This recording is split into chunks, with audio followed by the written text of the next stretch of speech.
The United Nations Educational, Scientific, and Cultural Organization, or UNESCO, said school closings to stop the spread of the new coronavirus affected more than 290 million students around the world. Audrey Azoulay is UNESCO's Director General.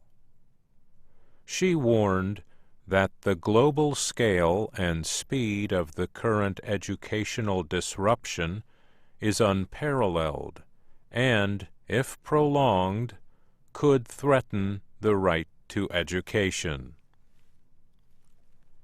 Just weeks earlier, China was the only country requiring schools to close. Now, students are out of school in Japan, Iran, North Korea, Italy, Lebanon, and Mongolia. Schools in parts of Vietnam, Thailand, France, Germany, South Korea, and the United States have also been closed. As of March 4th, the organization said 22 countries have announced or started school closings to prevent the spread of the new coronavirus. UNESCO, Azoulay said, is working with countries to assure the continuity of learning for all.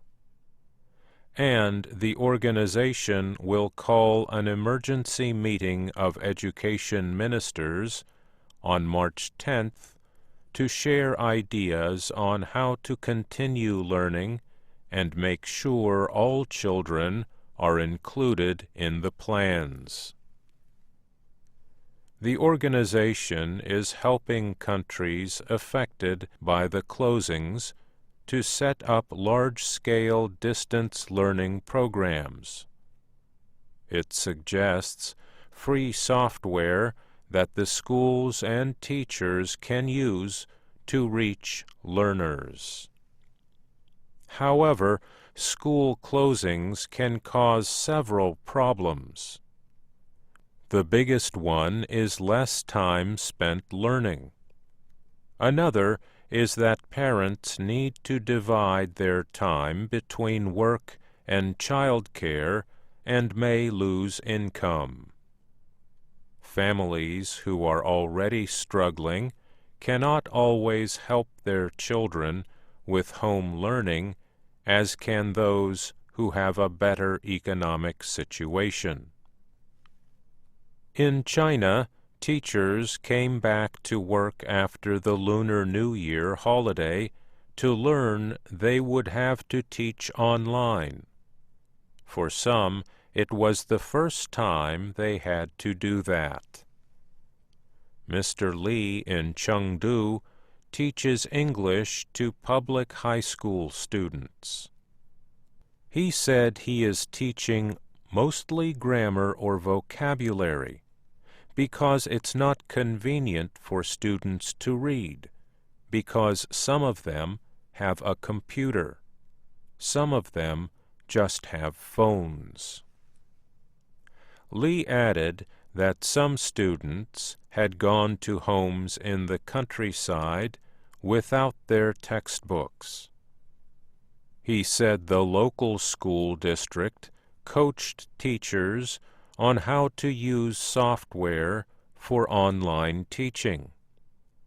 They asked teachers not to introduce new material they had planned for the school term.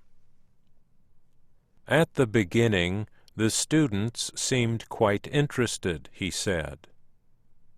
Recently, I get the data, so it's not quite good, and some of them just stay in the class for a few minutes, and some students, they miss the classes. Students can ask questions when they are online, but, Lee said, they do not because they are afraid to speak. In a classroom, he can pull out a student to speak privately or provide extra instruction.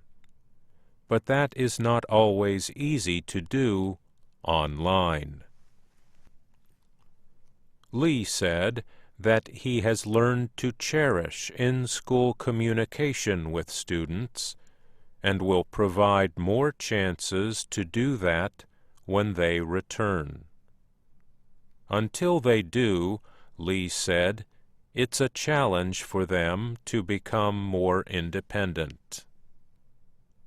Liam Duffy, a university professor in Wenzhou, has also been teaching online for 2 weeks. His students use the VoiceThread app on Blackboard to upload videos instead of giving presentations in class. Duffy said, even somebody who was shy and might not have spoken up in class is going to get their chance. They have to kind of be out there on a platform. A quiet student wouldn't even be facing their classmates, and now they are facing the whole class. He observed that it's the same deal as on campus in some ways. One student just made a recommendation about another teacher at the university. So there is still that sort of campus community.